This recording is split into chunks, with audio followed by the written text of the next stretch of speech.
Melissa Robinson. And I'm Katrina Salonga. My name's An Tang. My name is Kelly Tran. Lisa Lee Paulino. Let me tell you what she means to me. The Philippines. Vietnam. China. Dominican Republic and Korea. When it's burning hot on summer days. For me, love is really, I don't mean this in like a negative connotation, but love is really like sacrificial. You have to sacrifice a lot of time, a lot of energy. You have to understand the person you're loving and like people. It's a lot of giving yourself to that other person. And that's what I feel like love is. For me, I think love is something that is, it can be like different, so it can be like unconditional. So like from your family, it could be something like that you find within a person. And love can also be like made within yourself, like you can manifest your own love for something, so like a passion for something that you do. So like love is really diverse and you can like spread it out anymore. In a psychological perspective, there's two forms of love. There's a passionate love and a compassionate love. So the passionate love is the excitement in a relationship where you always want to be with that person. And I feel like true love comes when it's compassionate love, where you're like very vulnerable and you're just you instead of like this facade, and that person is still willing to accept you and you're able to just put yourself out there and being able to trust that person to completely accept you. That's love. That's true love. For me, love is just showing love through action. It's just being like being a caring person to the person you love. I don't really have a definition for it. I don't know. I feel like everyone's definition of love is different. Like, I don't know, it's that weird feeling you get inside. If sometimes I stop to close my eyes. So I grew up with my grandparents, my uncle, my mom, me, and like my dad wasn't there, so like it's whatever. But growing up, it was always like an environment where everyone cared for the youngins. Like, you know, they always cared for the kids, and like love was found everywhere. So like when we would go to church, when we would come back home, like the environment was really like a good environment, and you would feel happy. Like love is when you like feel bubbly inside. Yeah. I feel like even in the States, I was born and raised here, and I feel like my family definitely brought that over from the Philippines. It's seeing my family sacrificing things that they love for one another. Like for my parents, they spent their whole youth trying to provide money for us so we can be educated. And it's also like you have one thing, like say if you have like just a hot dog for yourself, but there's like 6 family members, and you want everybody to be able to eat that hot dog, and you have to split it into like 6 pieces. Even if you have like a tiny piece, you would still be happy eating that little piece because everybody else is happy. So I grew up in like a very traditional Asian family, I guess. So my parents didn't really say I love you to me, but they showed it through actions, and like it's like what I saw through their actions, because there were refugees here, so they basically worked day in and day out just to provide food and clothes and like well, all that for me and my sister. So like just seeing how hard they worked for me and my sister was enough to show me how much they loved me and my sister. Yeah. Growing up, I had a Korean dad and a Dominican mom, but I grew up in the Dominican Republic, and when my Korean family would come visit, like I could tell it was different, because my Dominican family, they'll love you, they hug you, they like touch you and kiss you and feed you, and then my Korean side was like, hi. But like I knew they liked me, you know, but it wasn't like they wouldn't hug me, they were just there. But I knew they loved me just because like they showed it in different ways, like they flew all the way down to visit me once in a while, like when they could, because they were busy. And like when they did come visit me, they would ask me questions, like how I was doing. Like you can tell it was genuine concern for me, but it wasn't like showing like with actions. I can listen to you all day. Baby, ikaw lang ang nasa puso ko. I love you. You have to court me first, huh? Okay, okay. Please answer me. I love you.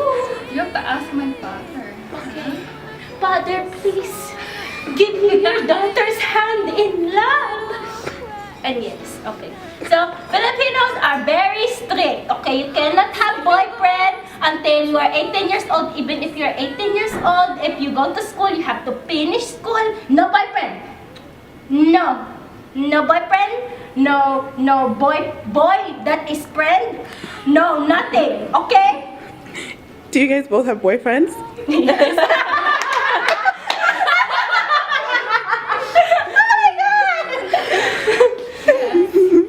Well, now you are a special case. In Vietnam, we have a lot of songs and poetry talking about love, and it's always talking like in a metaphoric way, and like love is always represented through like rain and the wind and just earth. So like it's like a whole big cycle, especially through poems, because like when you listen to Vietnamese songs, it sounds really boring, but if you listen to the words of it, it's very complicated. Like it's a very complicated feeling, and like that's the reason why like when you translate word by word from Vietnamese to English, it never it's like the same thing as like trying to translate your feelings into words. And that's how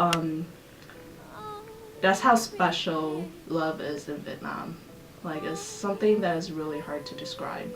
So in Chinese culture, like I said, it's expressed through actions more so than saying I love you. A lot of times what you'll see is like Chinese parents will end up putting down their children, and it's not like out of spite or anything. The reason why they like say harsh words or put down their children is to like make them humble, because in Chinese culture is looked down upon if you're very conceited or you're very not humble. So parents will be kind of harsh to their kids. It's a lot about tough love, but it's also like it's just showing through actions. We don't really say like I love you in Chinese. In fact, that's kind of something you avoid to say, because it has so much meaning to it. Unless you like really love the person, like you're a mother to a child, you'll say well I need, but like to a lover you wouldn't say well I need. That's like it's very cringeworthy to say that in a way. Dominicans, I feel like if they really love you, they'll show you, like they'll kiss you and hug you, and then they're always asking so many questions about your life, and they're always in your they're always in like your like they're very invasive, I feel like. And then as for Koreans, they're just like, hi, you doing good? Good. You're hungry? You want money? Okay. You know, like that.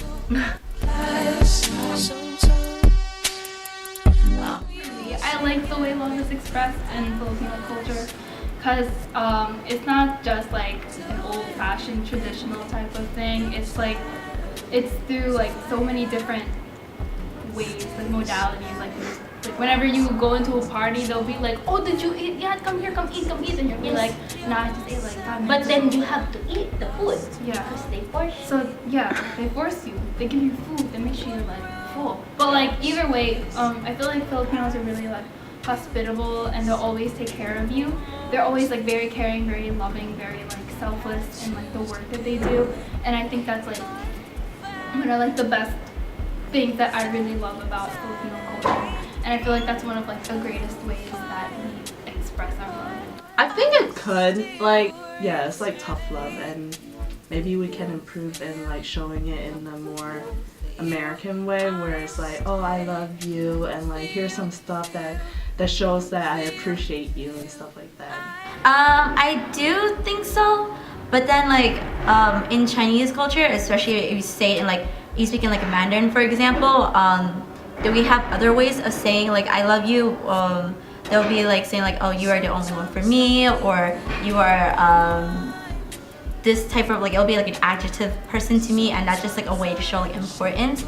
And it's just like again, just through actions, just like doing things for a person without asking you to, just being there for them always. So you don't necessarily have to say I love you. It's kind of like shown through your actions. Koreans can show a little more love. Like, I don't know why they're so like afraid to be so emotional in the public. I don't know. But yeah. When you see each other, you go, hi! Mwah! Mwah! Sorry, I only do it on one side. Oh, okay. But, and then like, respect, so like Monopole, so like, Monopole. Kidding, you're the actor here.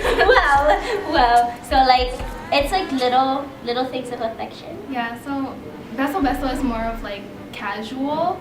Yeah, I would say casual. But Monopole is translate, please. It's like parang sa matanda, like for the older people. Yeah, for elders. So you would take their hand. Okay, fine, give me your hand. And then you put this part of their hand on your forehead. And I don't know like the traditional explanation of it, but it's a sign of like respect more for elders. We have nicknames for our husband and wifeys.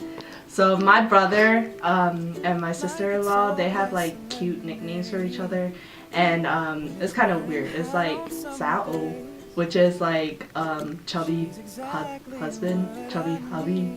It's really weird. It's like really cutesy and whatnot. It's like it almost makes you want to gag. The fact that how much magnitude Aini actually like has, like it's really hard to describe, because like in English we just say love so easily and carelessly, but like the word love in Chinese has so much like magnitude to it that I think it's a really cool thing, because it's like a very cultural thing, and I think that's what makes it very, very unique. I don't know about other Koreans, but Koreans in my family, they like to feed me. And they, even though they're like, you're fat, they'll still feed me food. Like, I don't know, I feel like they care, because they always like bring me my favorite kind of foods at home. Like, that's like very thoughtful, I guess. And then for Dominican, I don't think they show enough love. Like, they maybe need to calm down.